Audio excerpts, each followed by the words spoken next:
This is a video on how to replace coolant and clean the cooling system on a 2011 Ninja 250. The cleaning procedure is often referred to as a flush. The service manual says that coolant should be replaced every 3 years or every 22,500 miles, whichever comes first. There is no schedule given in the manual indicating when to do a flush, only that it should be done whenever buildup of rust, scale, and/or lime is suspected in the cooling system. It's probably best to do a flush every 3 years when removing old coolant, as well as a coolant reserve tank cleaning. The service manual describes how to replace coolant in the last part of the periodic maintenance chapter, whereas it describes how to do a coolant flush in the main cooling system chapter. The climber manual doesn't mention a flushing procedure as far as I know.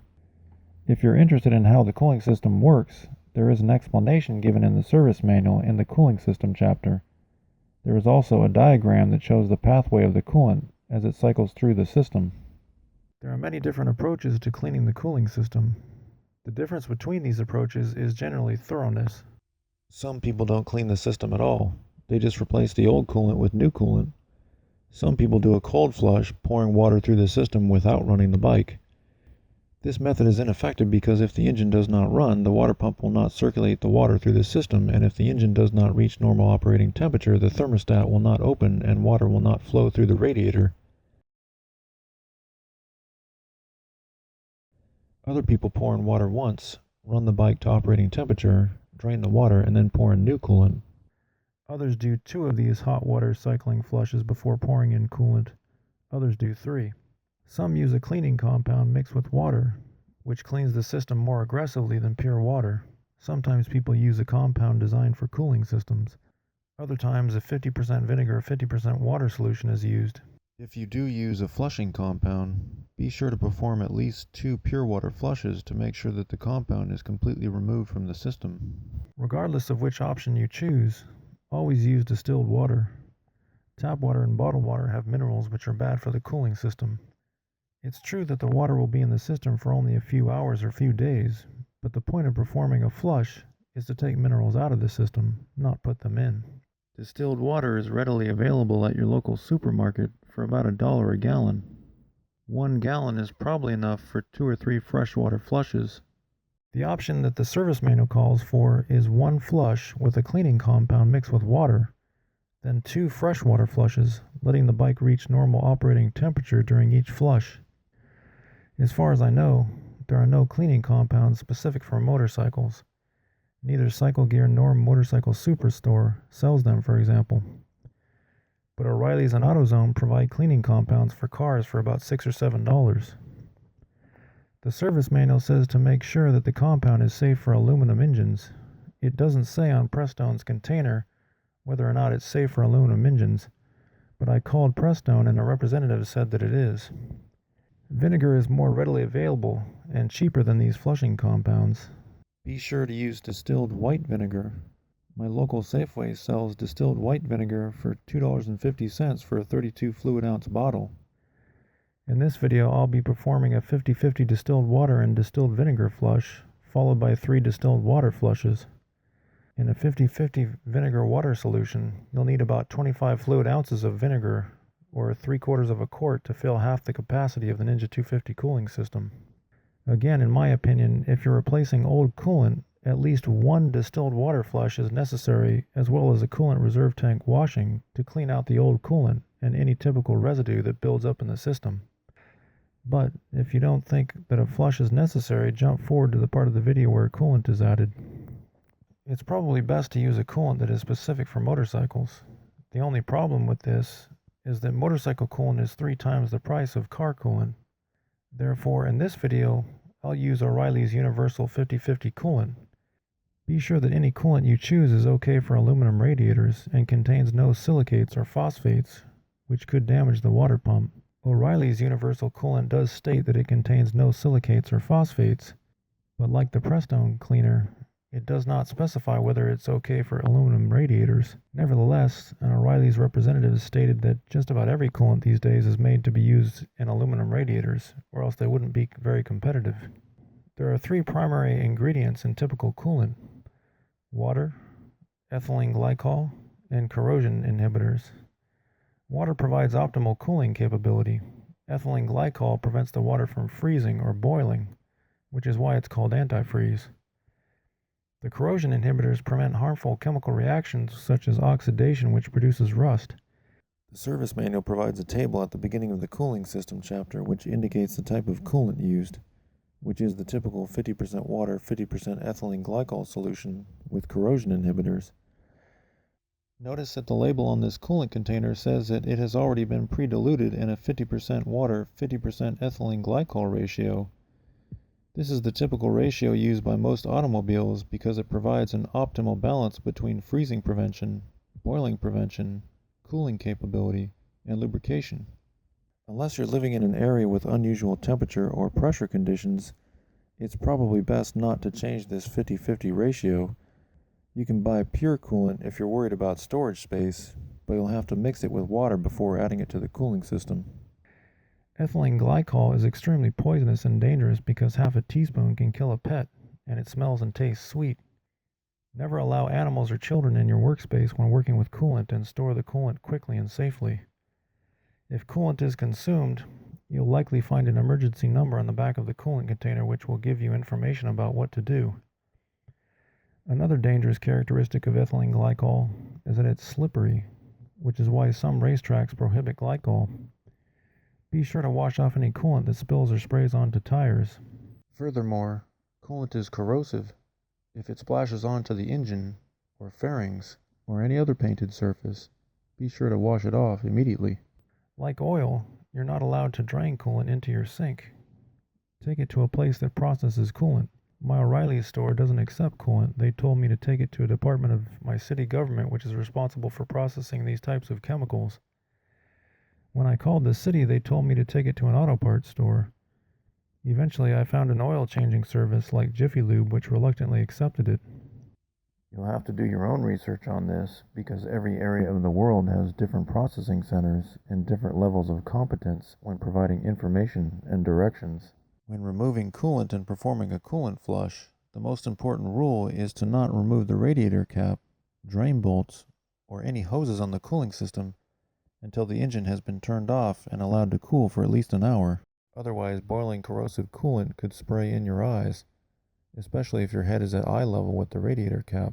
It's very easy to forget to let the system cool, which is why the radiator cap has a safety mechanism that we will demonstrate later. All that said, we will begin by removing the fairings. You must remove the left fairing to get to the water pump drain bolt. The bolt is somewhere inside this circle. You can see it from a different angle, but it would be almost impossible to get a wrench in there. Removing the fairings is also necessary to get to the engine drain bolt, which also must be removed to drain the coolant completely.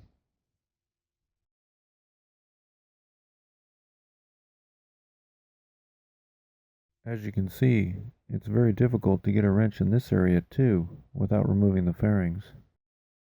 You must remove the right fairing to get to the radiator cap and the coolant reserve tank. Of course, another reason to remove the fairings before draining the coolant is to prevent the coolant from splattering on the fairings, which would create quite a mess and probably damage paint. We will begin by removing the right fairing. In order to remove the right fairing, we must first remove the right side cover. There is one Phillips head screw and 3 stoppers inserted in grommets.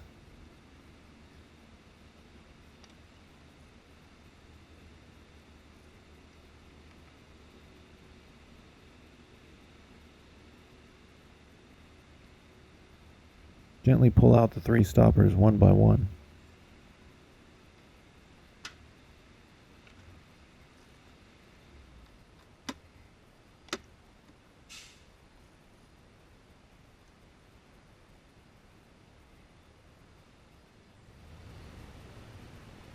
There are 2 large hex bolts, one at the bottom of the bike and one at the middle of the bike.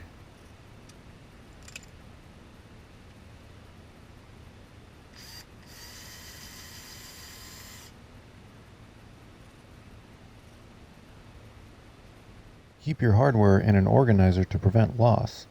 This is a very inexpensive DeWalt organizer purchased at Home Depot. It is compact and has two halves, one used for the right fairing hardware and the other for the left fairing hardware.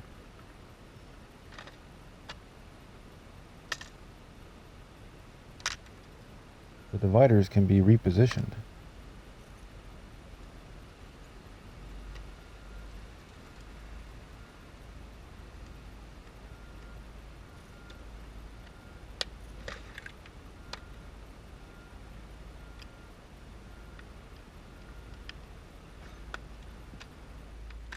Now we will remove the second large hex bolt located at the middle of the bike.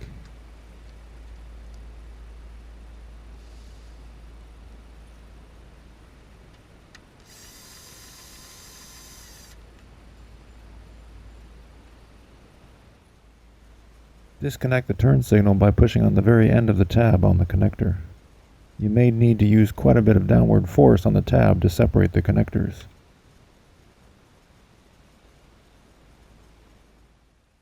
There are two smaller hex bolts near the handlebars.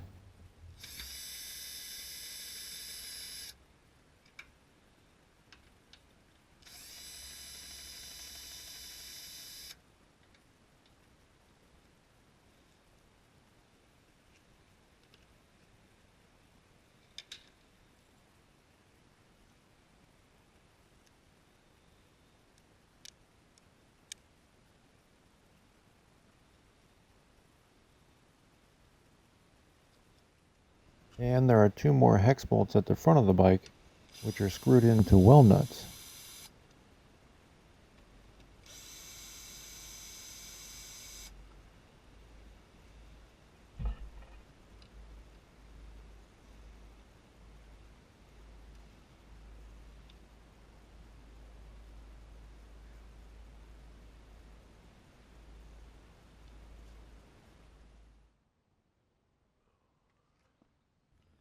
The last hex bolt connects the radiator fairing with the side fairing.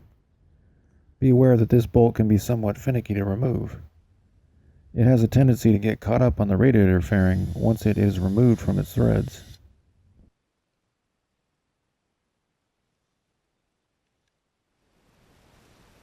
Keep track of the nut plate. Sometimes the nut plate will be clamped on tightly, other times it will fall off. This is what the nut plate looks like.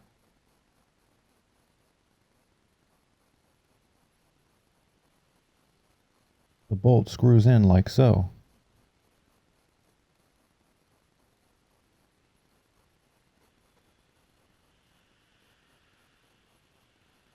If the plate does fall off, be sure to keep it in your organizer.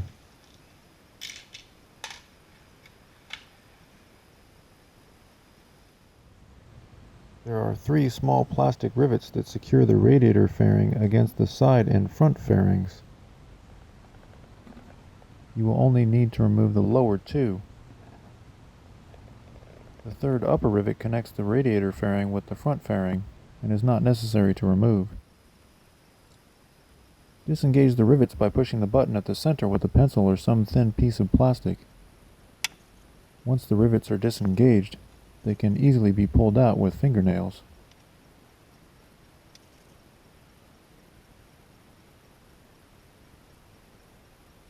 If you are interested in how these rivets work, here's a demonstration. The rivet is installed with the middle piece raised up. Notice that in this configuration the teeth are not flared out, and thus the rivet is not activated. After the rivet is installed, it is activated by pushing the middle piece inward like so.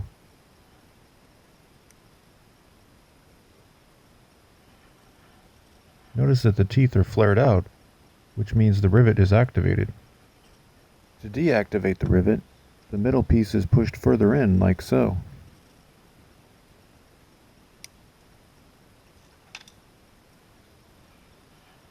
Notice that the teeth are not flared out, which means the rivet has been deactivated. To reset the rivet, simply push the middle piece back out.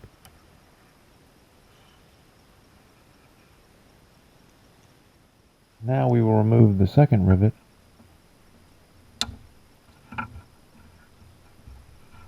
Again, the third rivet does not need to be removed. It connects the radiator fairing with the front fairing, not the side fairing.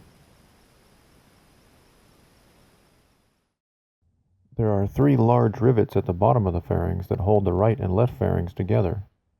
These rivets are designed differently from the small rivets. To remove them, use a flathead screwdriver to take out the inner part of the rivet, and then the remaining part will be easy to free from the hole in the fairings.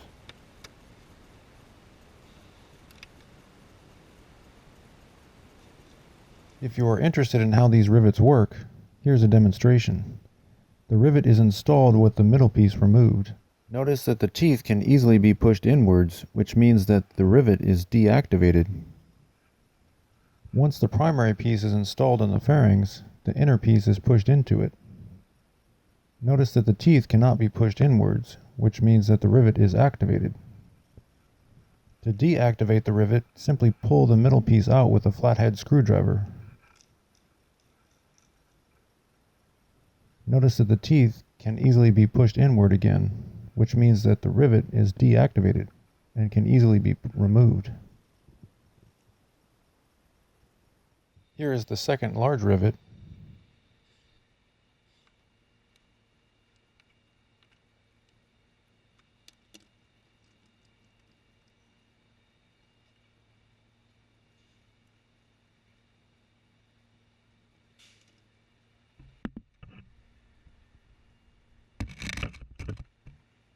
And the third large rivet.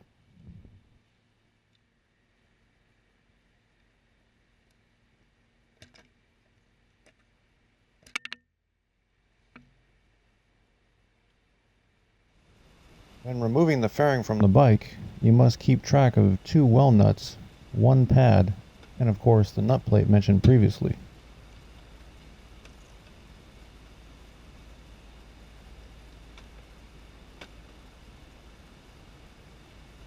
These are the 2 well nuts.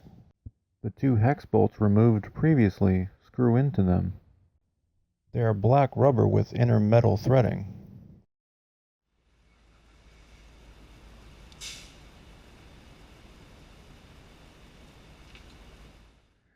If you're interested in how these well nuts work, here's a diagram. The rubber has metal threading inside it that the bolts screw into. As the bolt rotates in the threads, the end of the well nut moves inward, flaring out the rubber and creating a tight seal on the surface.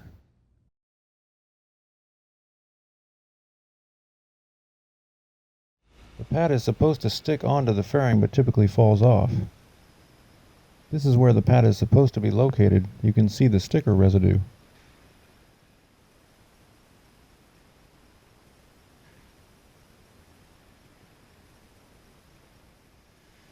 And this is the pad. It protects the gas tank from friction against the fairing.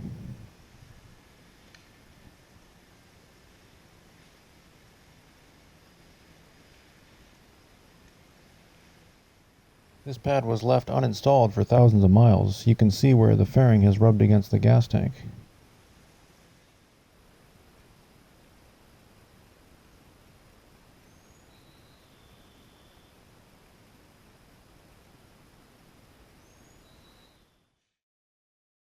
Now we will remove the left fairing. Removal of the left fairing is pretty much the same as the right fairing, minus the 3 large rivets at the bottom that hold the 2 fairings together. To remove the left fairing, we must first remove the left side cover. There is 1 Phillips head screw and 3 stoppers inserted in grommets. Gently pull out the 3 stoppers one by one.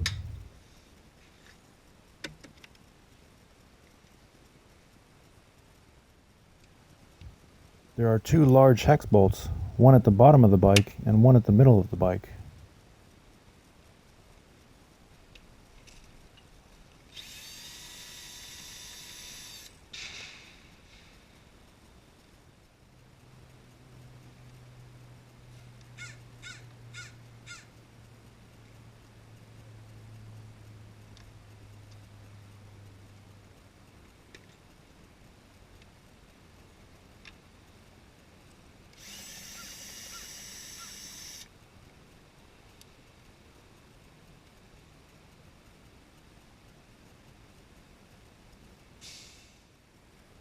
There are two smaller hex bolts near the handlebars.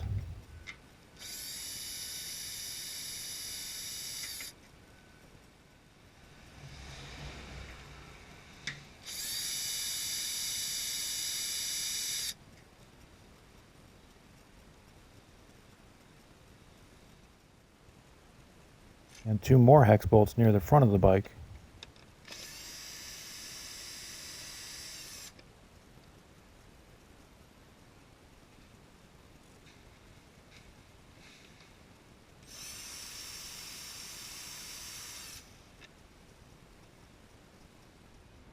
The last hex bolt connects the radiator fairing with the side fairing.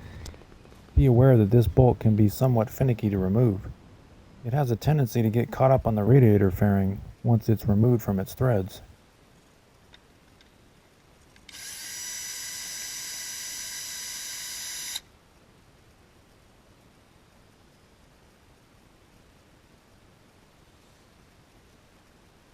Take the nut plate off and put it in your organizer so it doesn't get lost.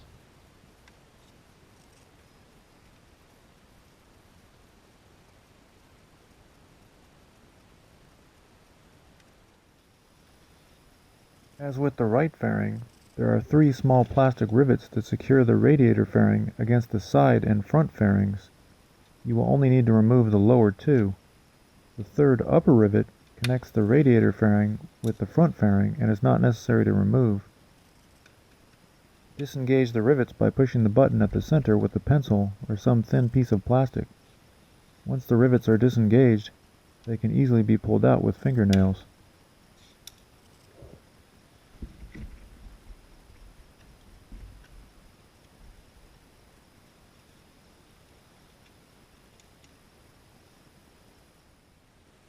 Disconnect the turn signal by pushing on the very end of the tab. These wires are not easy to detach, so you may need to use quite a bit of downward force on the tab to separate the connectors.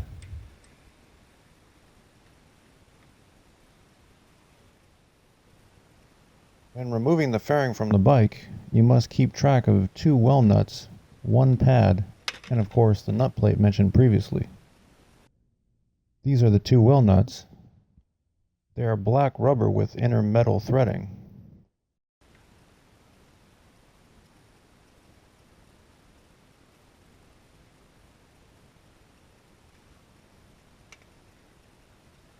The pad is supposed to stick onto the fairing but typically falls off. Now we're ready to drain the coolant. You may want to put the bike on a rear stand or lift so that it's easier to get under the bike. This is a trackside rear stand purchased at Cycle Gear for about $40 on sale. I'm using spools that screw into the swing arm, but you can also reverse the adapters on the rear stand and use it directly on the swing arm.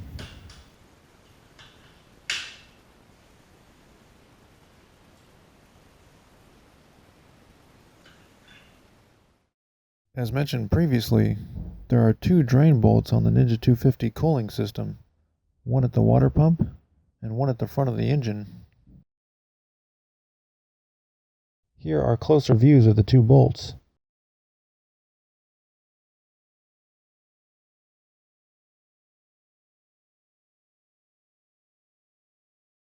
And even closer views.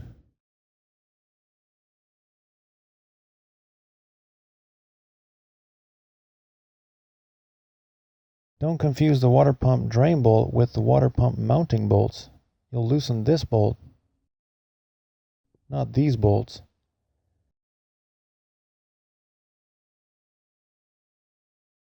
Place a container under the bike. If you're considering buying a drain pan for this job, buy a large one. Unlike oil, coolant is not very viscous and has a tendency to splatter everywhere. Before draining the coolant, we will loosen the radiator cap, but we will not remove it completely. Remember the most important rule: never loosen the radiator cap until the engine has been turned off for at least an hour and has had enough time to cool. When the engine is hot, the coolant vaporizes and creates pressure in the system which can burst out into your eyes, clothes, and/or the motorcycle. The reason we want to loosen the radiator cap before removing the drain bolts is to release any residual pressure in the system, no matter how small, so that coolant doesn't burst out into our eyes or on our pants when loosening the drain bolts, as shown here.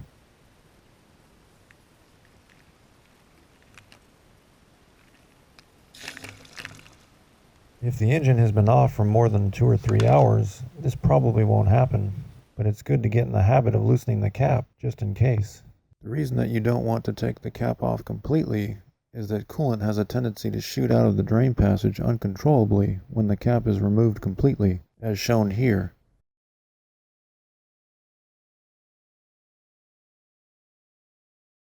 Before removing the drain bolts, we will demonstrate how the radiator cap works. After loosening the cap past its first resistance point, we still can't remove the cap. This is a safety feature to protect those who try to remove the cap when the engine is hot. If the engine's hot, the coolant will burst out the sides of the filler neck, but not straight up into your eyes because the coolant will bounce off the cap and spray onto your clothes and or the motorcycle. Of course, this safety feature only works if your head is above the cap when it's removed. If you're on your knees and your head is level with the filler neck, or if the bike is on a lift and the filler neck is above your head, your eyes could still be sprayed with coolant. To remove the cap completely, we must rotate it past its second resistance point. Then we can remove the cap.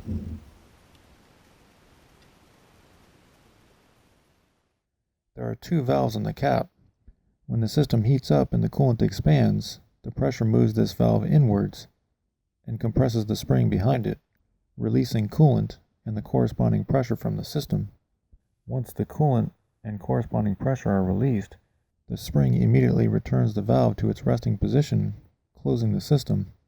The coolant that exits the main system goes into the reserve tank. When the system cools down, this suction valve opens, and the vacuum in the system that was created by the coolant that exited pulls the coolant from the reserve tank back into the system. Don't drop the radiator cap, or else you may damage these parts. When installing the cap, make sure that these 2 metal folds are positioned on these cutaways on the filler neck. Then turn the cap past its first resistance point, then to its second resistance point until you feel that it stops against the filler neck. Assuming that the cap has not been loosened and the pressure in the system has not been released, we will now proceed to loosen the cap past its first resistance point, but not past its second resistance point. Again, this releases any leftover pressure in the system so that you're not sprayed when you remove the drain bolts. Now we're ready to remove the water pump drain bolt.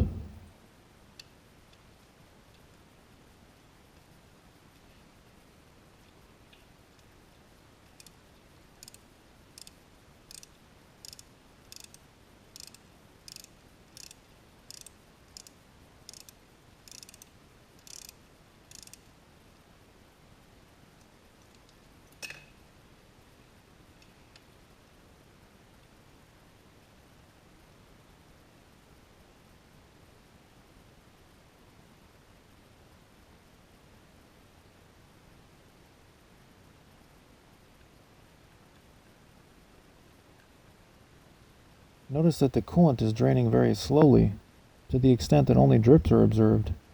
This is because the radiator cap has not been removed completely. The washer came out with the bolt. Don't lose the washer. This washer might not be OEM because it looks sort of small, or it may have been accidentally switched with the engine bolt washer. I don't know.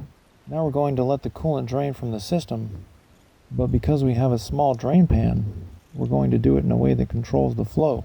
If you have a big drain pan, or if you're not concerned about creating a mess, you can just remove the radiator cap quickly. But remember, coolant is not only poisonous and corrosive, but also slippery. Wipe off any coolant that splashes onto the tires. Look to the upper left corner to see how lifting the radiator cap allows the coolant to drain. These 2 shots were taken simultaneously and are synchronized in time. So what you're seeing is the actual effect on the drain flow when lifting up the radiator cap. Rotate the cap past its second resistance point. Remember, we already rotated it past its first resistance point to release the pressure in the system. To prevent a mess and control the flow of the coolant, lift the radiator cap ever so slightly. Again, if you don't care about a mess and want to drain the coolant quickly, you don't have to lift it slowly as seen here. You can just remove it immediately.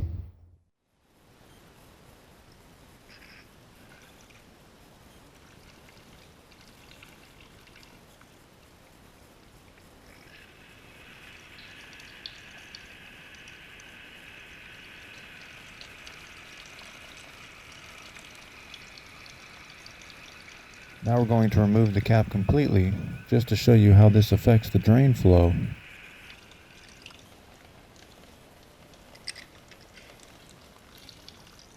As you can see, taking the cap off completely would create quite a mess if you didn't have a large drain pan. It's not easy controlling the flow. The slightest lift of the radiator cap causes the fluid to shoot out uncontrollably.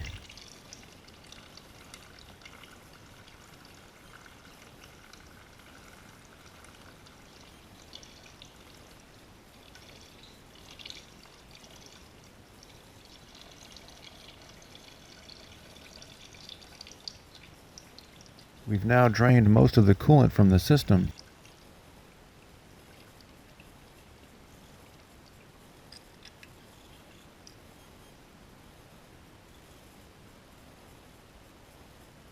Now we're ready to remove the engine drain bolt. Most likely you'll need a socket extension.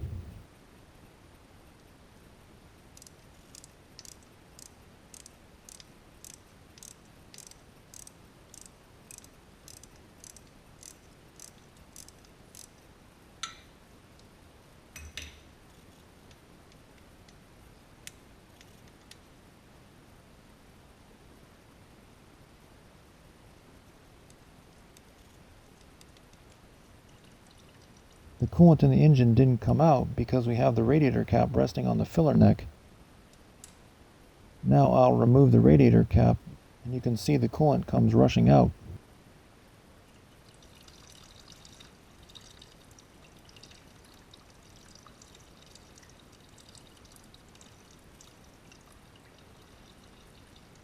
As you can see, the washer fell onto the engine.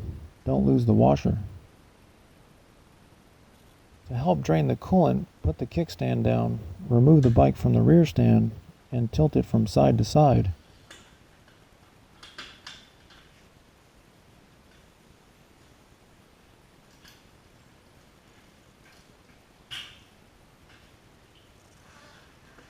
The liquid you see here is from a water flush. The liquid you'll see will obviously be more greenish.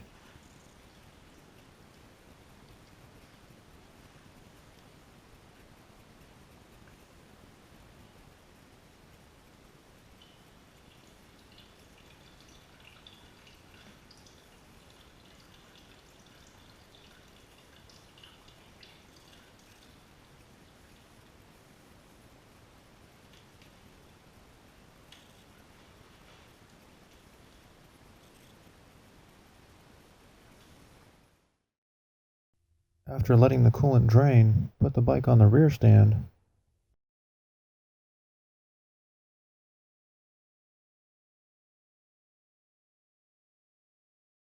At this point of the job, set the radiator cap on the filler neck just to make sure that nothing falls into the cooling system.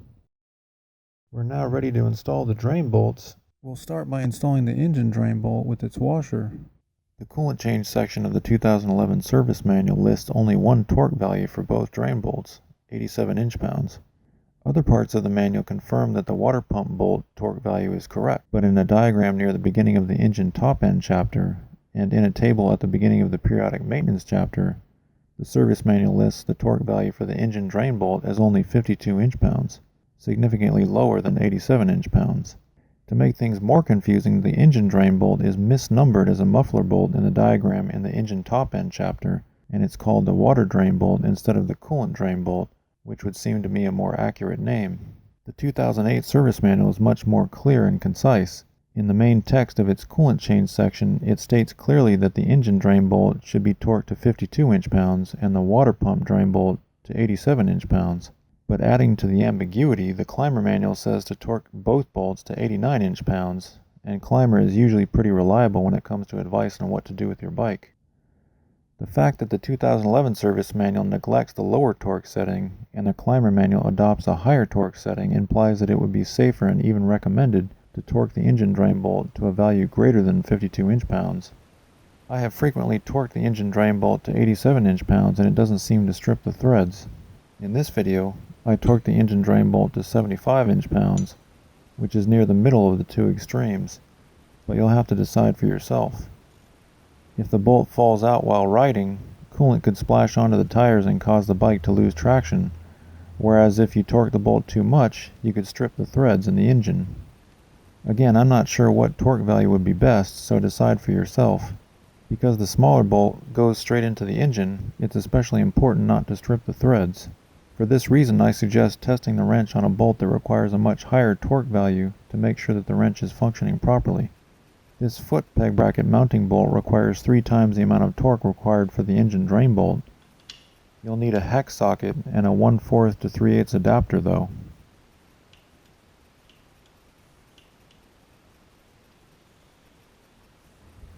It's also a good idea to start at a low torque value, say 50 inch-pounds, and then work up to 75 inch-pounds, or 87 inch-pounds, or whatever value you decide to torque the bolt to. Also, be aware that when using a low torque setting, it's more difficult to feel or hear the clicking noise when the wrench detects the set torque value. To avoid over-torquing, move the wrench very slowly and listen carefully. This is a $20 1/4 drive Harbor Freight torque wrench. I like it because it's smaller than most torque wrenches and it fits into small places. I have used this wrench for some time now and have had no problems with it. Install the water pump drain bolt with its washer and torque it to 87 inch-pounds or whatever setting is listed in your service manual.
Put a drain pan under the coolant reserve tank and remove the hose clamp on the overflow hose.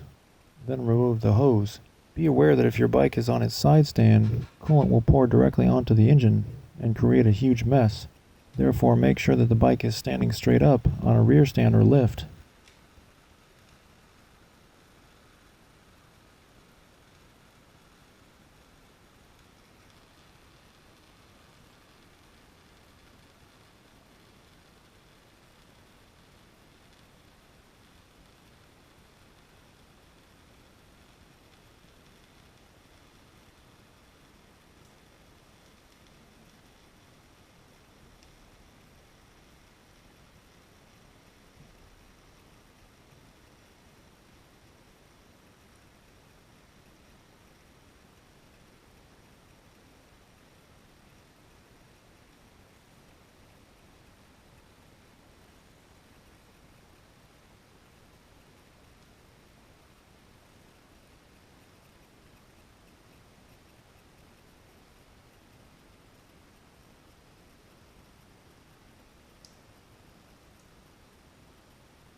You can also empty the reserve tank after removing it to avoid splatter, but you'll have to hold it at a certain angle or else the coolant will spill out.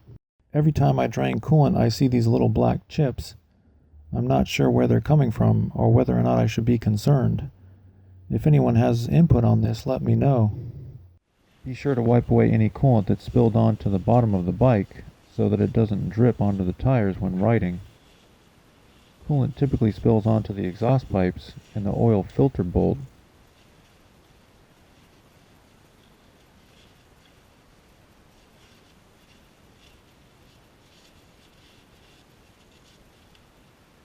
Also, wipe away any coolant that may have spilled or splattered onto the tires. Now we'll remove the coolant reserve tank Begin by removing the clamp on the vent hose, then remove the hose from its nipple.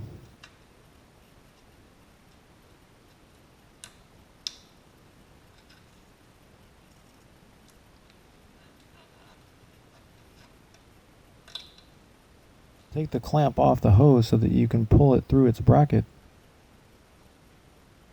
It's hard to see the bracket because it's behind this metal fold. Put the clamp back on the hose so you don't lose it. You can tuck the hose under the gas tank to keep it out of the way. Take the clamp off the overflow hose so that you can pull it through the bracket on the reserve tank.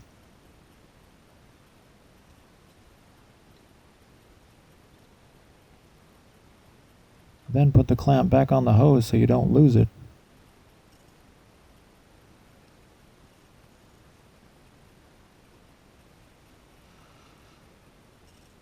This is a good time to wash the coolant off the engine. Remember, coolant is corrosive and can damage painted surfaces.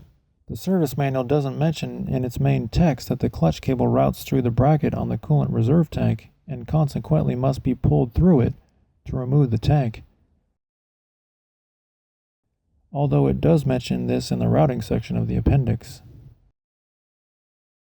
We don't have to remove the clutch cable completely, just disconnect the ends so that we can pull the lower end of the cable through the bracket on the reserve tank. We can't disconnect the lower end of the clutch cable until we first disconnect the upper end. Now we will disconnect the ends of the clutch cable. There is a certain sequence that you must follow to disconnect the cable ends. This sequence may seem overly complicated, but it is necessary to gain the slack required to disconnect the cable ends. Begin by loosening the lock nut at the upper cable end and thread it as far away from the lever mount as it'll go. Then turn the barrel adjuster so that it moves into the lever mount. Move it towards the lever mount as far as it'll go. This will maximize cable slack at the upper end of the cable.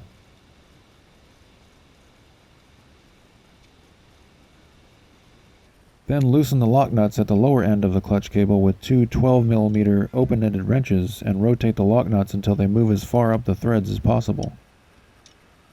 This maximizes slack at the lower end of the cable.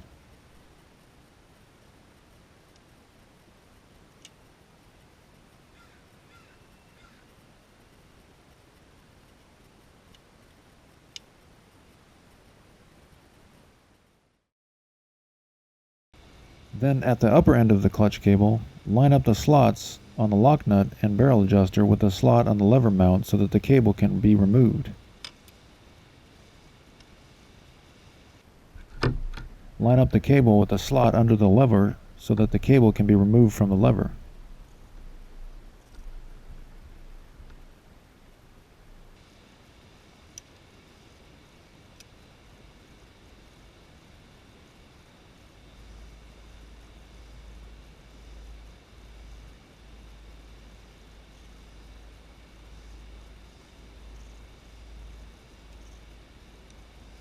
This is what the barrel adjuster looks like if you thread it out of the lever mount, but you don't need to thread it out of the lever mount. This is for visual reference only.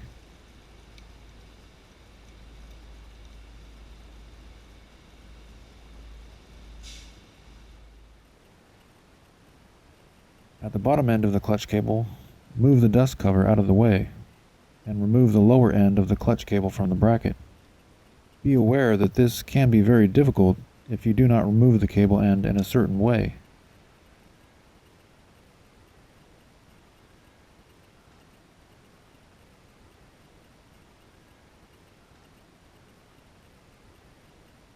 To do this, move the bracket towards the engine as you try to push the cable end out of the bracket.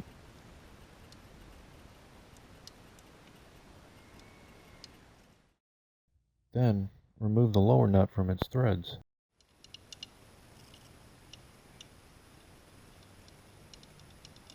Then, pull the cable out of its mounting bracket.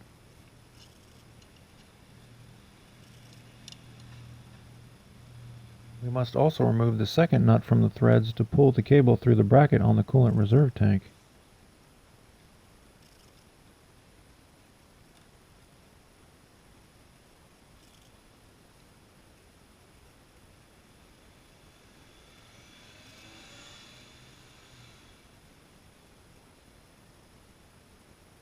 Move the clutch cable up through the bracket on the coolant reserve tank. Position the nuts so that they move through the bracket.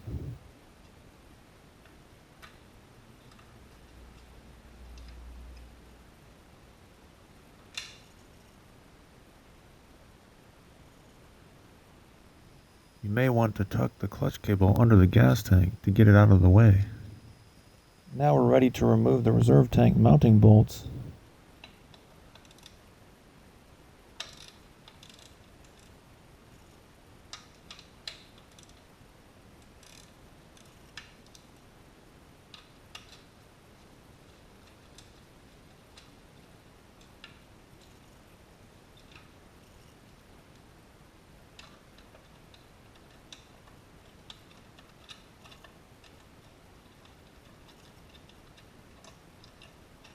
Each bolt has a washer, but the longer bolt has a very long spacer as well.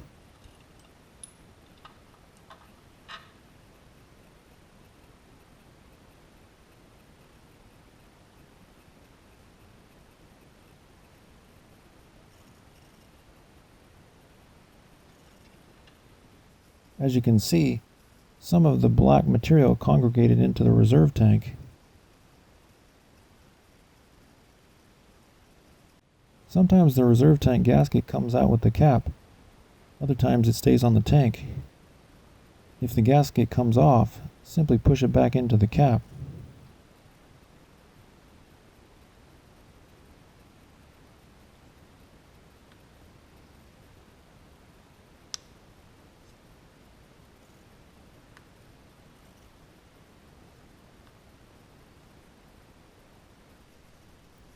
Wash the reserve tank thoroughly. Make sure that there's no gunk resting at the bottom. The first time I washed the tank, I observed a white solid at the bottom of the tank. I'm not sure if this was caused by old coolant or some kind of damage to the system, or corrosion. Make sure that the water flows freely through the nipples and that they aren't clogged.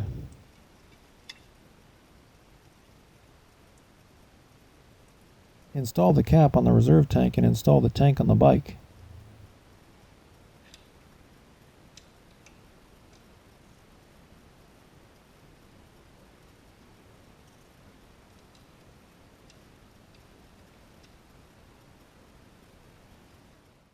Notice the mounting bracket. The long bolt threads into the hole on this bracket. Here's a view from a different angle.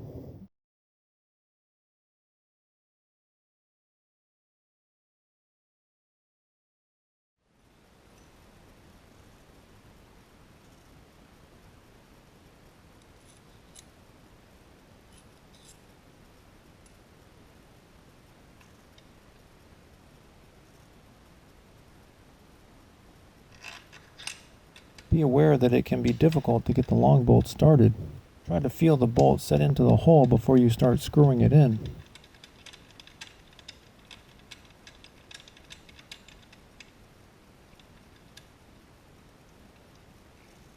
Torque settings for these bolts are not provided in the main text, but there is a table at the beginning of the cooling system chapter that provides the values, 87 inch-pounds for the 2011 service manual.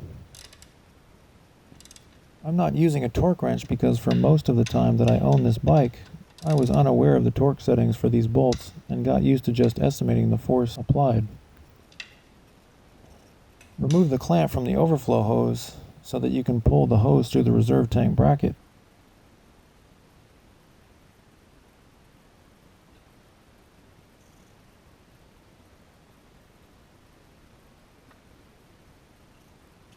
This hose doesn't route through the bracket under this metal fold. The bracket the vent hose routes through. Install the clamp onto the hose and place the hose onto the lower reserve tank nipple.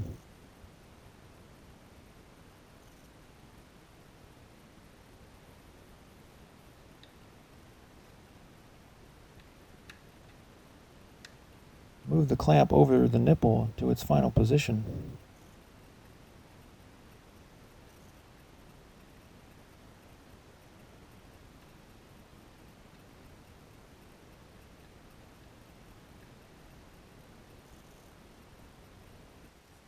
Pull the clutch cable through the reserve tank bracket.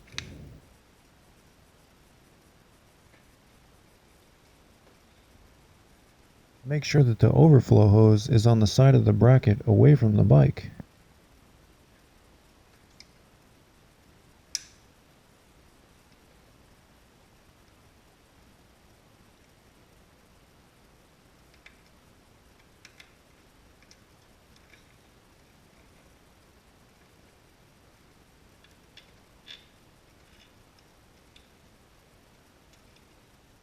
You might think that the clutch cable routes through this bracket guide, especially since it seems to bump up against it.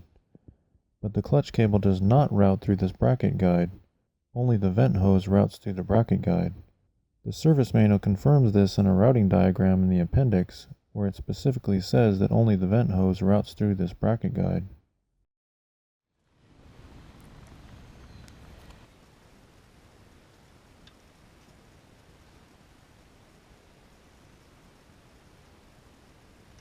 Install the upper nut onto the threads in the cable and move it up as far as it'll go.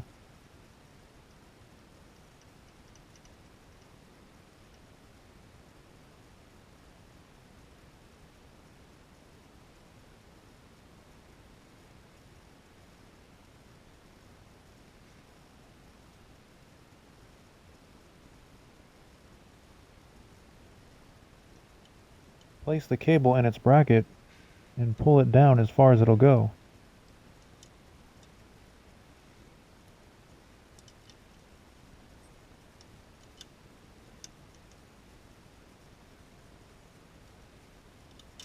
Install the lower nut onto the threads.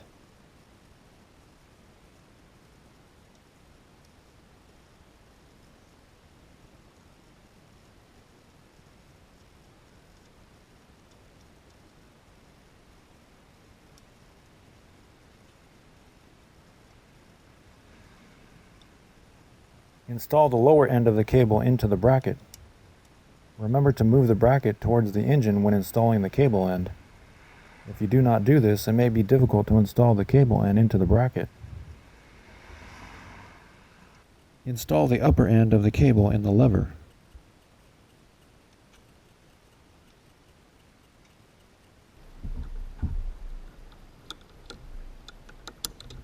The cable appears to be frayed, but it's actually just a piece of lint. If your cable is kinked or frayed, be sure to replace it.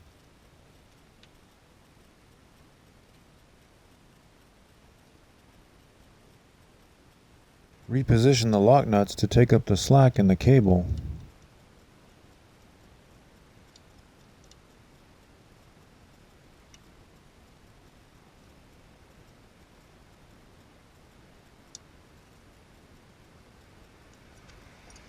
Tighten the lock nuts against the cable bracket to achieve sufficient slack.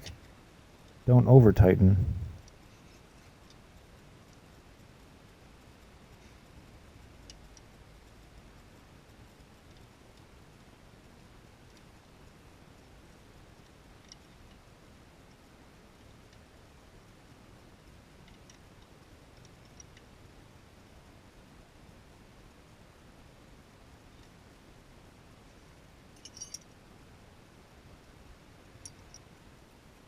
Turn the barrel adjuster so that it moves away from the lever mount until the proper cable slack is achieved.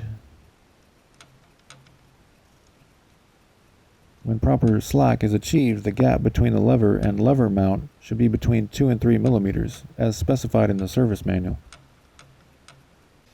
To measure the free play, pull the lever just enough to take up the slack in the cable, and measure the gap between the lever and lever mount.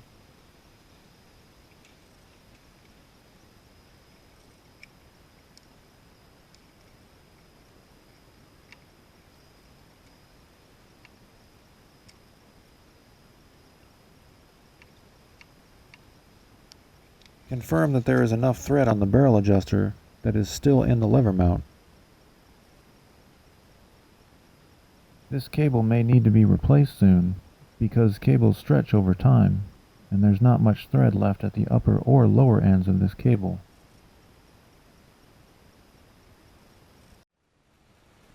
Finger tighten the lock nut against the lever mount.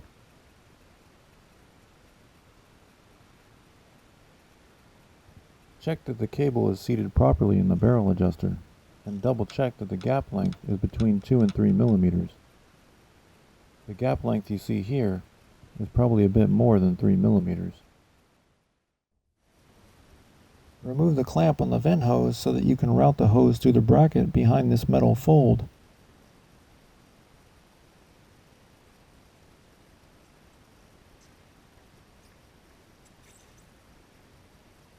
Install the clamp on the hose and put the hose over the upper nipple on the reserve tank.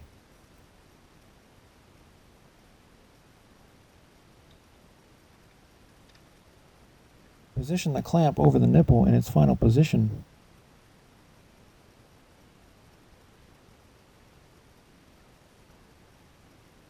Take note of the routing of the hoses and clutch cable. There's also a routing diagram in the appendix of the service manual that you can reference. Now that we have drained the coolant and have cleaned the coolant reserve tank, we're ready to perform a series of flushes on the cooling system to make sure that all the old coolant is removed from the system and the system is clean. In this video, I'll be performing a 50-50 distilled white vinegar distilled water flush, followed by 3 pure distilled water flushes. Distilled white vinegar is readily available at the supermarket for $2.50 for 32 fluid ounces. 32 fluid ounces is more than enough for the Ninja 250 system, which has a capacity of about 50 fluid ounces. Because our flushing compound is only 50% vinegar, we will need only half that volume, about 25 fluid ounces of vinegar. Distilled water is readily available at your local supermarket for about $1 a gallon. 1 gallon is probably enough for 2 or 3 freshwater flushes. Remember, you can buy a flushing compound at your local auto parts store, but these compounds are not specific for motorcycles. I'm using an apple juice container that holds 64 fluid ounces. Don't fill the entire container or else you won't be able to mix the vinegar and water.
Take the radiator cap off the filler neck and wrap the neck with paper towels to protect the electronics around that area.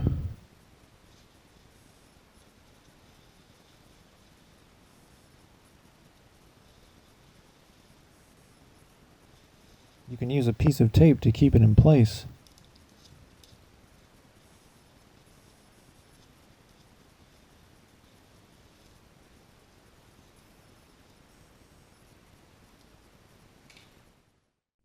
Be sure to pour slowly or else air pockets will build up in the system and the filler neck will overflow immediately, as seen here.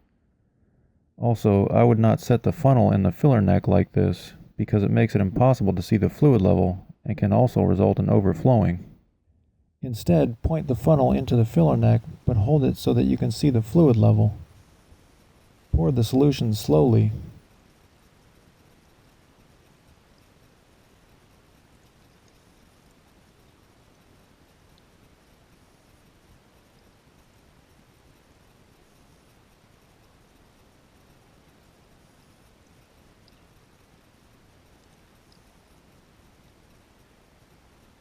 Notice that the fluid line has risen to the top of the filler neck and it appears that the cooling system is full, but it's not.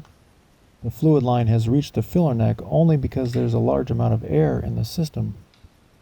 To expel the air, go to the other side of the bike and squeeze the radiator hose. The service manual says to tap the hoses, but tapping doesn't appear to do much of anything.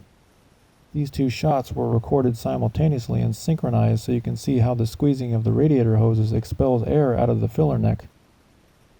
Notice that the fluid line in the filler neck goes down with each squeeze. This is because the air bubbles are being expelled. Continue to squeeze the hose until the fluid line in the filler neck drops out of sight. The fluid level is now out of sight. You can also squeeze the hose connecting the filler neck and the radiator, or the hose connecting the filler neck and the thermostat.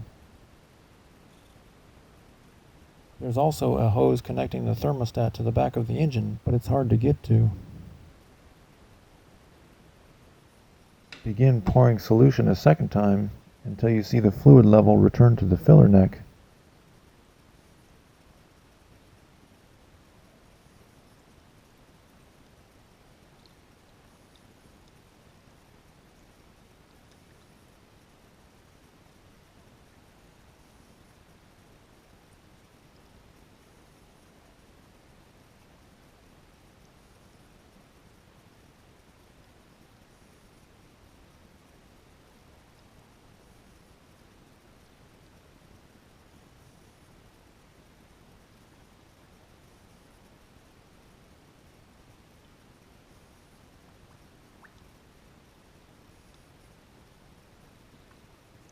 The fluid line has now returned to the filler neck. You might think again that the system has been filled to capacity, but until we squeeze the hoses, we don't know for sure.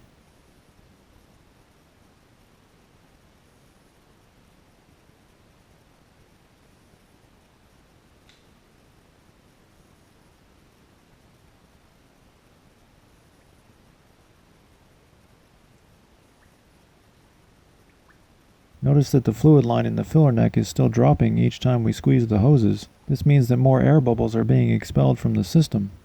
Just because the fluid line reaches the filler neck doesn't mean that the system is filled to capacity. We must expel the air bubbles first. The fluid line has once again dropped out of sight. Begin pouring in solution a third time. The fluid line will rise to the filler neck much faster now.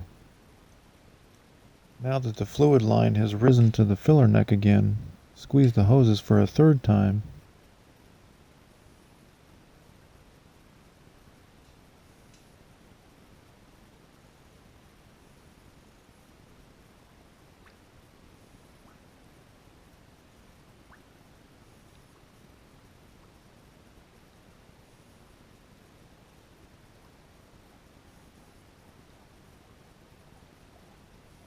Notice that the fluid level is still going down, which means that more air is being expelled from the system.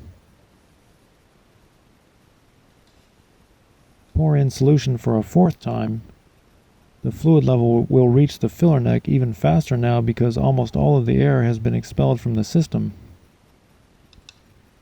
If the fluid line travels too high, simply use a paper towel to soak up the excess.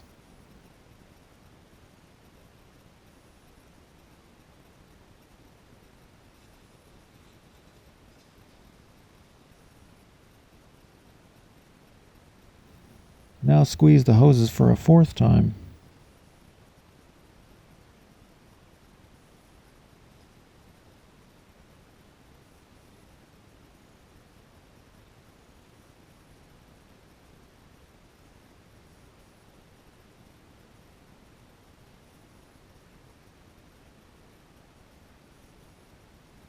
Notice that the fluid level in the filler neck is not going down. This means that nearly all the air in the system has been expelled. To be sure that most of the air has been expelled, turn on the motorcycle and squeeze the hoses as the fluid runs through the system.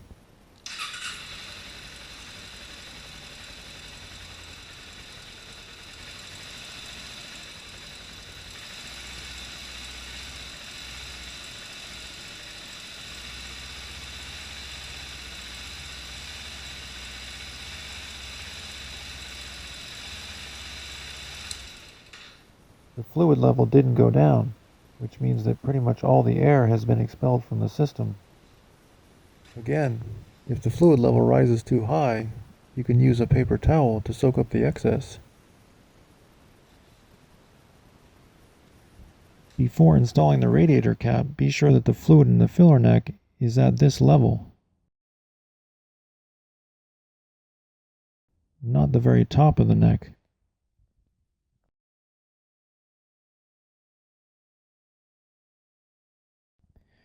Again, when installing the cap, make sure that these two metal folds are positioned on these cutaways on the filler neck. Then turn the cap past its first resistance point, then to its second resistance point until you feel that it stops against the filler neck. You might want to remove the paper towels before installing the cap. If paper towels get clogged in the cooling system, it could cause problems. After riding the bike and letting it cool, you may want to check the level one last time and top off the system if necessary, because some air is usually expelled after riding for a period of time. This is usually the point of the job when people forget to let the bike cool before removing the radiator cap, when the job is almost done and they're in a hurry to finish. Now we're going to fill the reserve tank with vinegar solution. There is a lot of ambiguity regarding what to fill the reserve tank with during flushes. Should it be filled with whatever fluid that is being poured into the radiator during any given flush, or simply filled with water for each flush, or coolant for each flush? The service manual says to fill the cooling system with each flush. The reserve tank is part of the cooling system, so this implies that we should fill the reserve tank with whatever we're putting into the radiator each time we do a flush.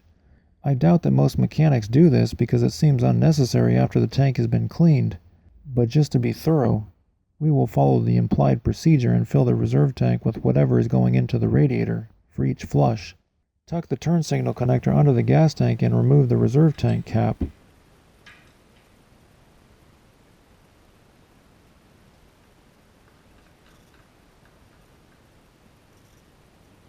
Pour vinegar solution.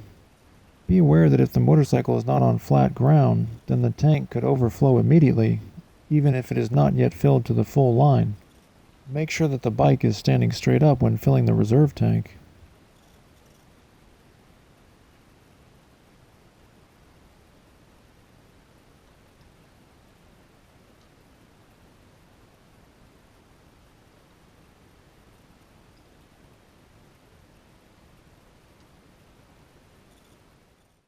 Make sure that the gasket is in the cap, and install the cap on the reserve tank.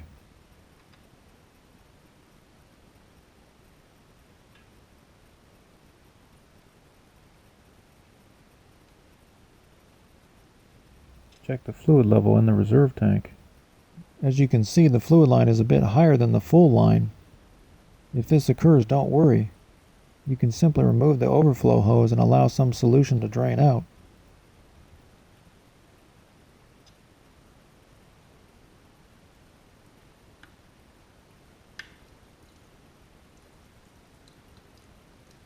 Wash off any vinegar solution that splashes onto the bike.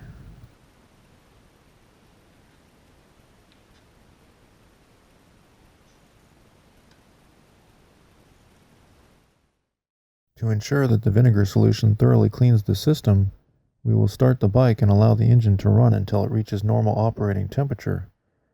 If you don't run the bike, the water pump will not circulate the vinegar solution, and if the engine does not reach normal operating temperature, the thermostat will not open and the vinegar solution will not flow through the radiator. If you allow the engine to idle in your garage, be sure to open your garage door so that you don't suffocate from the carbon dioxide emissions. The service manual says to let the bike run for 10 minutes, but the user manual says not to let the bike idle for more than 5 minutes because it's hard on the engine. This implies that it would be best to simply ride the bike until it reaches normal operating temperature to avoid engine damage. Also be aware that it takes a long time for the Ninja 250 to warm up when idling. Depending on the outside temperature, it can sometimes take as long as 15 minutes.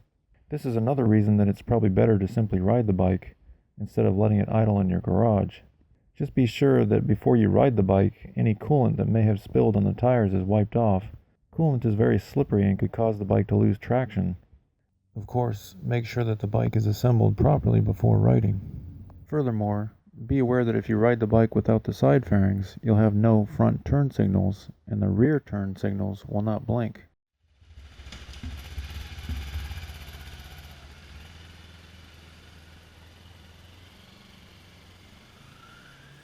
I believe that most or all 4th generation Ninja 250s that were sold in the United States don't have temperature gauges, so it's impossible to tell when exactly the engine reaches normal operating temperature. When the radiator fan turns on, this means that the thermostat has opened completely, but checking the fan while riding would obviously be unsafe. You could stop the bike periodically to check the fan, but that would get somewhat tiresome. Be aware that if the temperature in your area is lower than 80 degrees, the fan may not go on, no matter how long you ride. For these reasons, I suggest simply riding the bike for about 20 minutes. This should be enough time for the engine to warm up and for the thermostat to open completely, allowing the vinegar solution to clean out the radiator. After riding the bike, make sure to let the engine cool for at least an hour before loosening the radiator cap, drain bolts, or any hoses on the cooling system, or else boiling vinegar solution mixed with old coolant will spray into your eyes. Also, don't leave the vinegar solution in the bike for too long, or else it may begin to rust the cooling system. Be aware that if the vinegar solution does rust the cooling system, you will see a brown solid appear in the reserve tank, but you may not see this rust develop in the tank until you put quite a few additional miles on the bike. Assuming that the engine has been turned off for at least an hour, loosen the radiator cap past its first resistance point, but not past its second resistance point. Again, this releases any residual pressure in the system so that you don't get an initial burst of liquid when removing the drain bolts.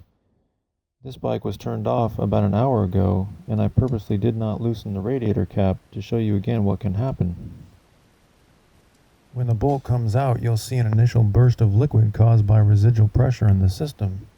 This burst can cause quite a mess.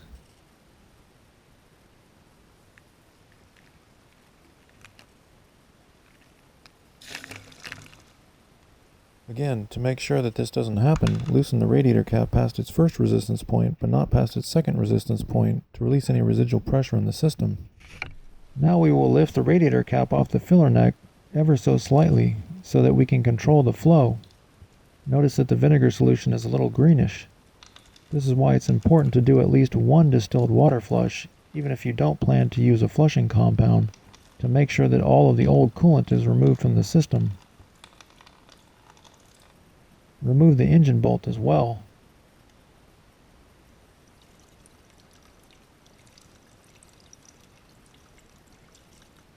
Remember to tilt the bike from side to side to help drain the system.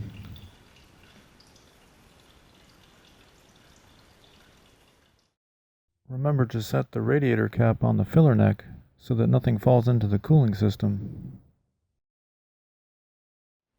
Install the engine bolt with its washer and torque it to spec. Be sure to test the wrench first to make sure that it's working properly.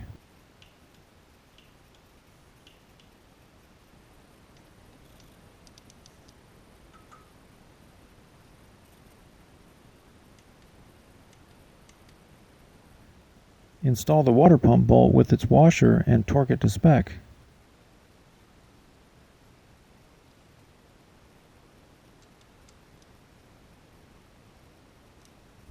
Drain the vinegar solution from the reserve tank and reinstall the hose and its clamp.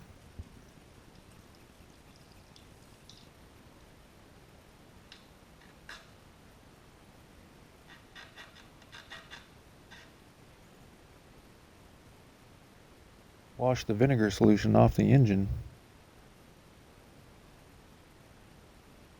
Now we're ready to pour in pure distilled water. Remember, you must bleed air from the system when adding liquid to the filler neck. Jump back to the part of the video where vinegar solution is poured into the filler neck to see the procedure for expelling air bubbles. Fill the reserve tank up to the full line with distilled water. Install the cap and make sure that it's on correctly.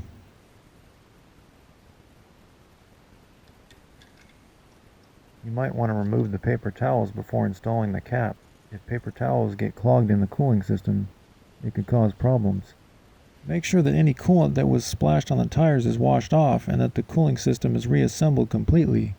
Then ride the bike for about 20 minutes to circulate the water throughout the cooling system. Remember, if you don't run the bike, the pump will not circulate the water through the system, and if you don't let the engine reach normal operating temperature, the thermostat will not open and water will not enter and clean the radiator. Let the bike cool for at least an hour, and then perform 2 more distilled water flushes on the bike to completely remove any remaining vinegar or old coolant. During each of these flushes, drain the system, including the reserve tank. Refill the system, including the reserve tank, with distilled water. Wash any coolant from the tires, and ride the bike for 20 minutes.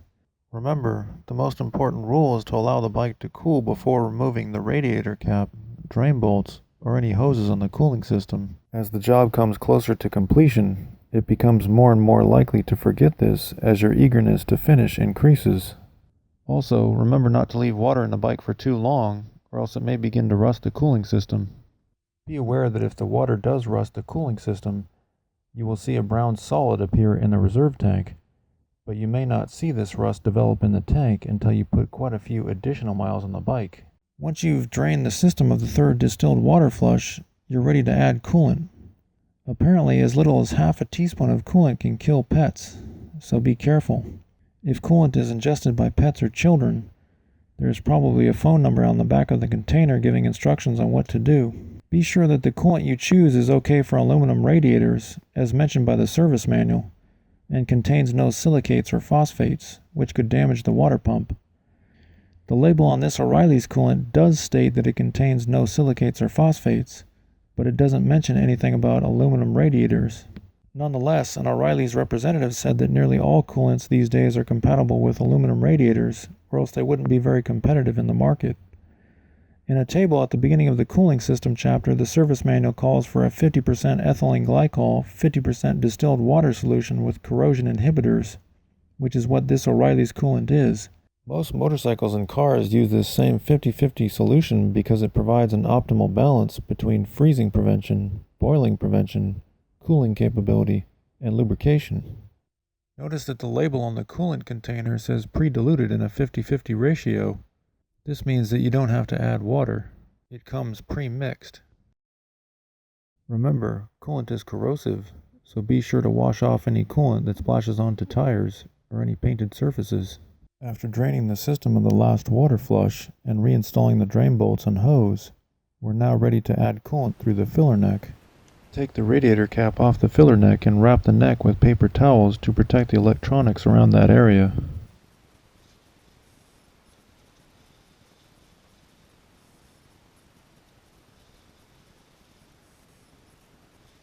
You can use a piece of tape to keep it in place.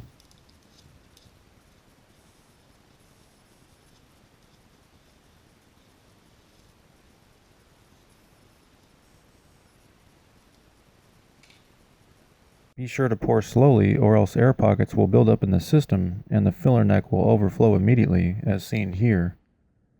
Also, I would not set the funnel in the filler neck like this because it makes it impossible to see the fluid level and can also result in overflowing. Instead, point the funnel into the filler neck, but hold it so that you can see the fluid level. Pour the coolant slowly. With this size container, it's almost a guarantee that coolant will spill on the ground. So have your drain pan under the container when you pour. This is also why you don't want children or pets in your workspace when dealing with coolant. If the coolant is consumed, it could result in serious injury or a very painful death. Dogs and cats especially can lick up the coolant very quickly before you're able to stop them. Notice that the fluid line has risen to the top of the filler neck and it appears that the cooling system is full, but it's not. The fluid line has reached the filler neck only because there's a large amount of air in the system. We're now ready to expel air from the system. If you already saw this process during the vinegar flush, you can skip to the next part of the video. To expel the air, go to the other side of the bike and squeeze the radiator hose. The service manual says to tap the hoses, but tapping doesn't appear to do much of anything. These two shots were recorded simultaneously and synchronized so you can see how the squeezing of the radiator hoses expels air out of the filler neck. Notice that the fluid line in the filler neck goes down with each squeeze. This is because the air bubbles are being expelled. Continue to squeeze the hose until the fluid line in the filler neck drops out of sight. The fluid level is now out of sight.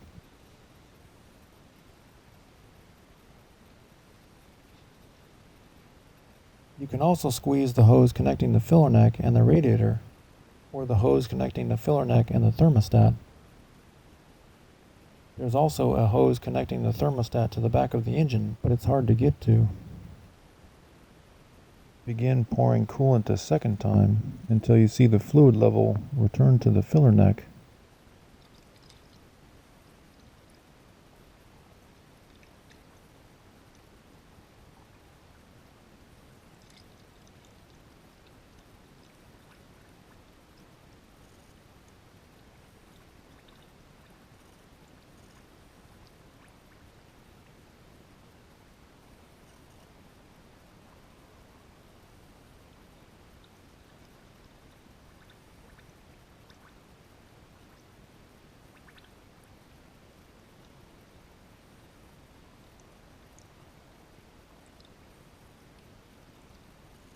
The fluid line has now returned to the filler neck. You might think again that the system has been filled to capacity, but until we squeeze the hoses, we don't know for sure.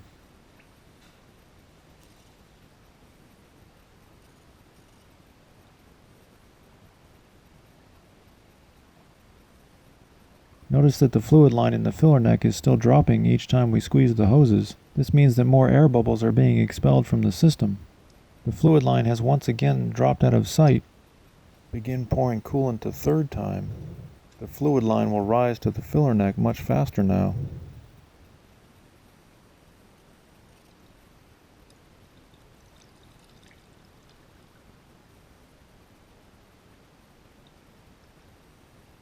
Now that the fluid line has risen to the filler neck again, squeeze the hoses for a third time.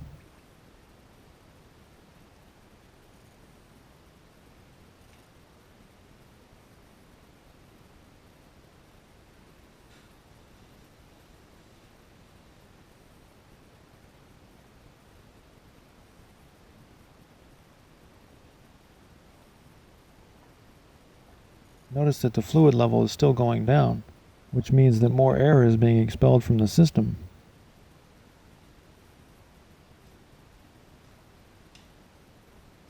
Pour in coolant for the fourth time. The fluid level will reach the filler neck even faster now because almost all of the air has been expelled from the system. If the fluid line travels too high, simply use a paper towel to soak up the excess.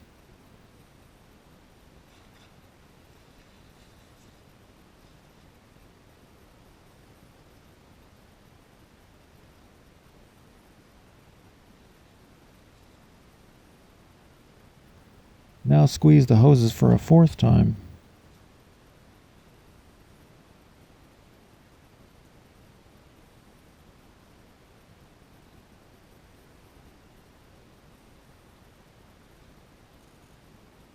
Notice that the fluid level in the filler neck is not going down. This means that nearly all the air in the system has been expelled.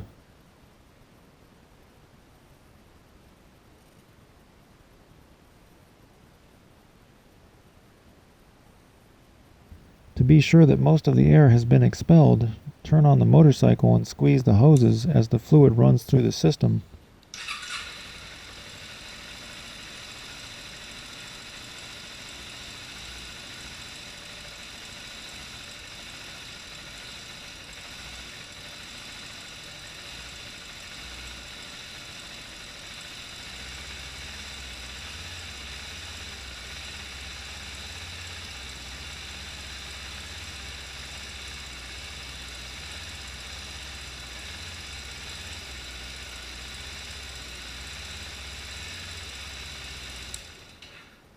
The fluid level didn't go down, which means that pretty much all the air has been expelled from the system.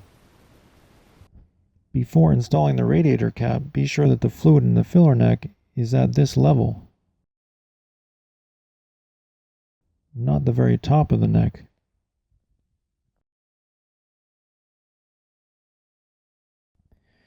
Again, when installing the cap, make sure that these two metal folds are positioned on these cutaways in the filler neck. Then turn the cap past its first resistance point, then to its second resistance point until you feel that it stops against the filler neck.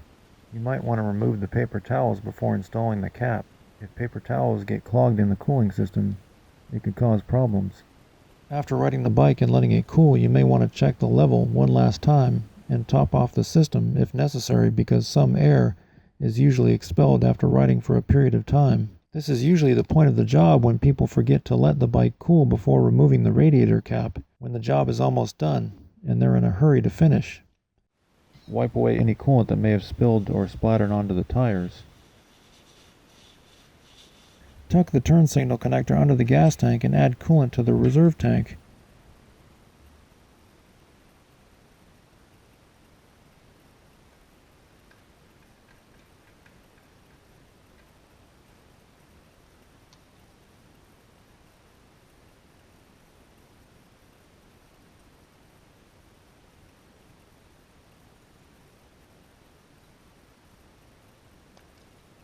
Try not to spill. Wash off any coolant that spills onto the bike.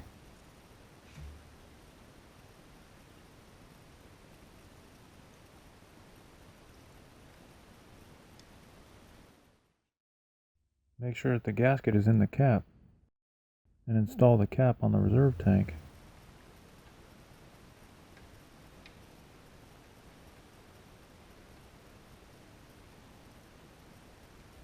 Check the fluid level in the reserve tank. As you can see, I overfilled the tank slightly. If this happens, don't worry. You can just remove the overflow hose for a couple seconds and reinstall it.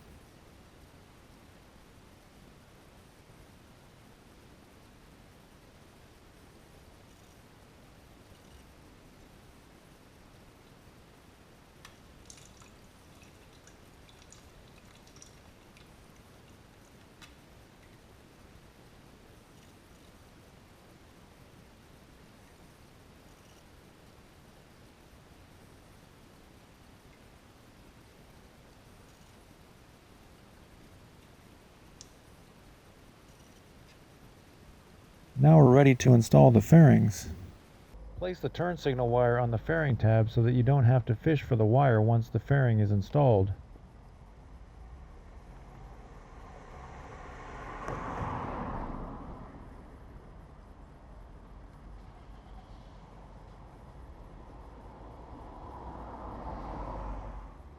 Install the left fairing.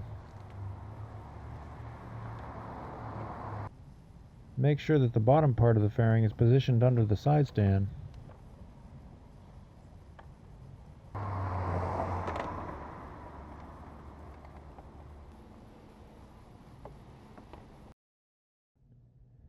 Make sure that the well nuts are positioned properly before installing the front part of the side fairing.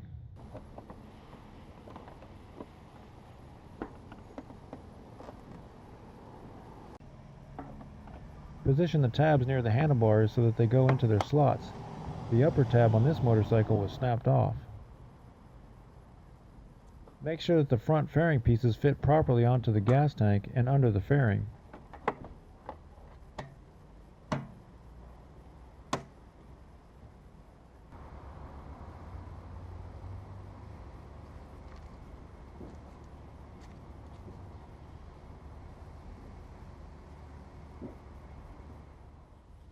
Install the two large hex bolts.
Install the 2 smaller hex bolts near the handlebars.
Install the 2 smaller hex bolts near the front of the bike.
Install the 2 lower rivets which connect the radiator fairing with the side fairing. Install the rivets in the open position. Then push the middle piece into place.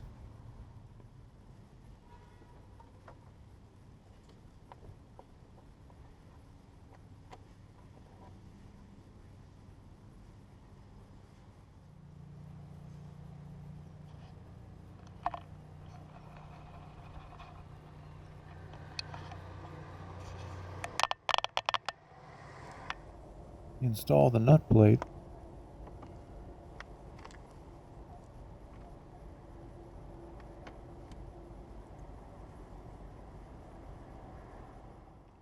Install the corresponding hex bolt which also connects the radiator fairing with the side fairing.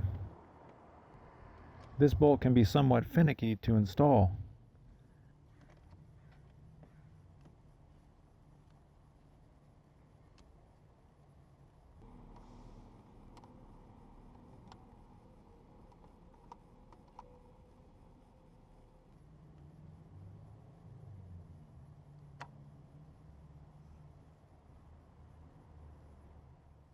Connect the turn signals.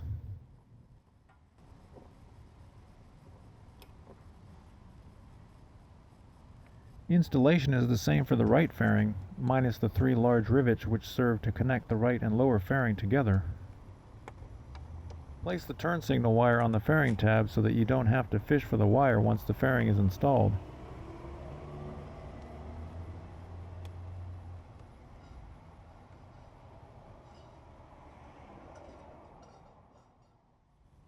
Install the right fairing.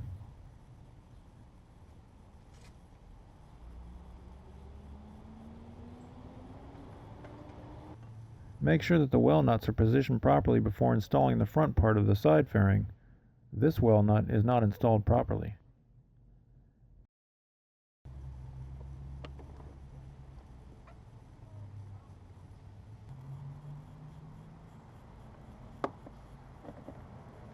Position the 2 tabs near the handlebars so that they go into their slots.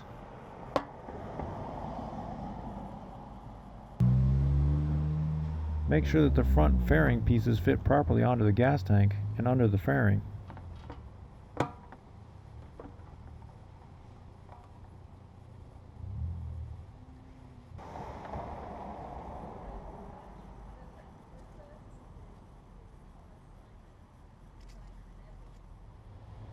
Install the 2 large hex bolts.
Install the 2 small hex bolts near the handlebars.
Install the 2 small hex bolts near the front of the bike.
Install the 2 lower rivets which connect the radiator fairings with the side fairing. Install the rivets with the middle pieces in the raised position. Then push the middle pieces into place.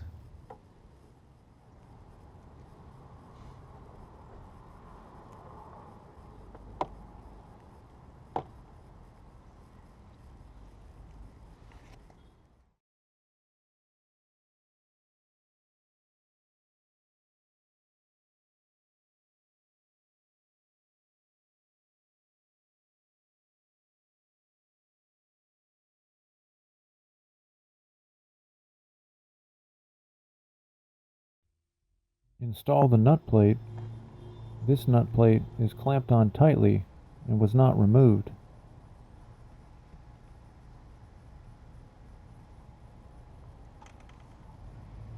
Install the corresponding hex bolt which also connects the radiator fairing with the side fairing.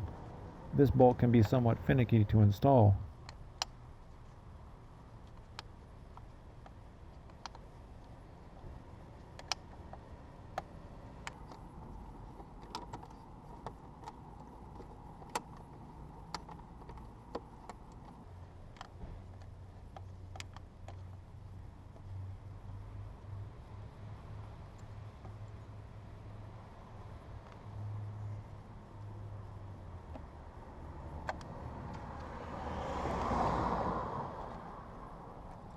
Connect the turn signal wires.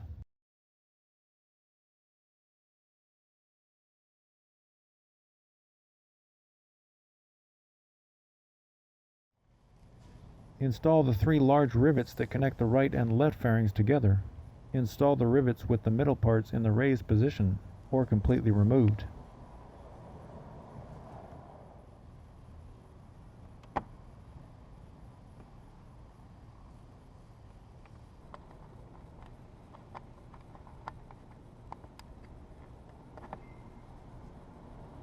Then push the inner part of the rivets into place.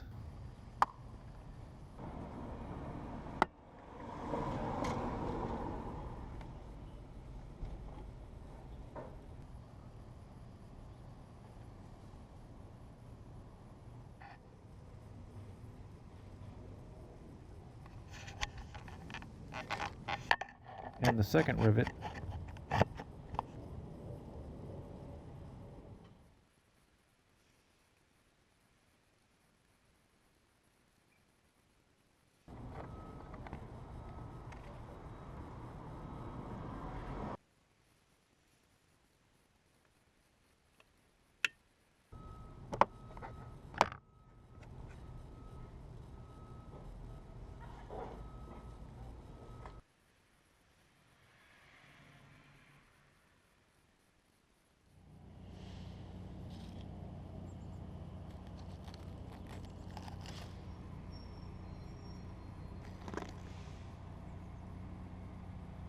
And the third rivet.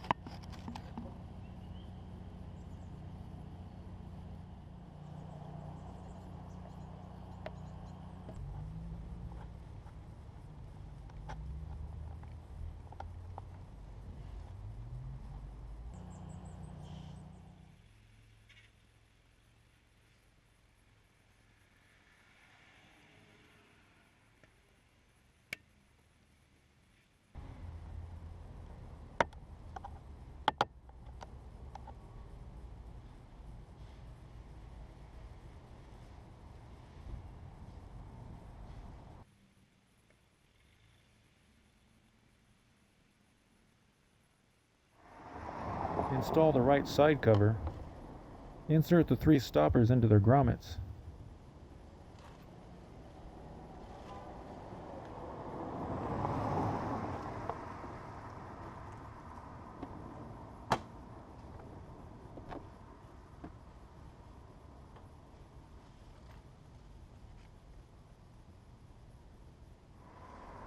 Each side cover has a Phillips head bolt. Install the bolt.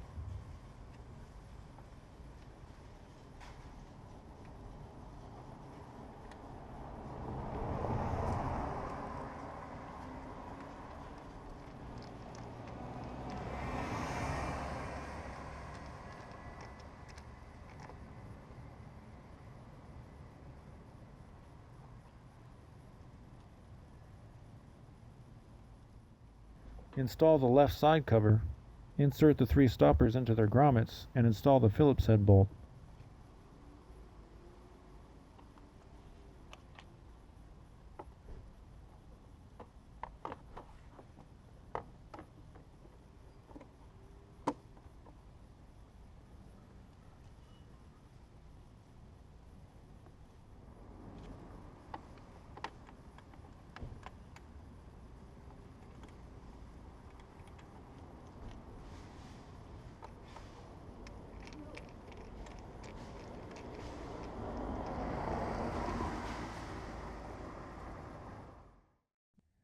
This concludes replacement of coolant and performance of a cooling system flush on a 2011 Ninja 250.